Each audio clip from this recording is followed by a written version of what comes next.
তোমার চোখ ফুটেছে? সব কটার ফুটেছে? আজকেই চোখ ফুটেছে। সব কটার ফুটেছে? না, এদের ফোটেনি। তার মানে ও বড়। এদের ফোটেনি চোখ। এর চোখ ফুটেছে বলে ডাকছে। তার মানে কি হয়েছে? ও বাবা, বাবা গলায় ভালো জোর ও আছে। বাবা, তো গলায় ভালো জোর। হ্যাঁ, তো গলায় ভালো জোর আছে। তো গলায় তো ভালো জোর। না, কিচ্ছু হবে না, কিচ্ছু হবে না, কিচ্ছু হবে না।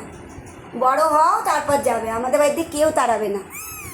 রাস্তার বিড়াল হলে কি হবে? বাচ্চা দিয়েছে, আমি কি ফেলে দেবো? তাই তো, কখনো ফেলবো না। তুমি বড় হও। কি রেগে যাচ্ছে? তোকে কিচ্ছু করবো না, তোকে কিচ্ছু করবো না, কিচ্ছু করবো না, কিচ্ছু করবো না। ও ওটা মিউট কর না। আরে এই দেখো দুটো। এটাই ডাকছে। এটা চোখ ফুটেছে বলে ডাকছে। এটা চোখ ফোটেনি তো ডাকছে না। এ ডাকছে, দেখতে পাচ্ছে তো। না না, কিছু করবো না, কিছু করবো না। মা লিখে দাও, আঁচল লেগে যাবে ফট করে।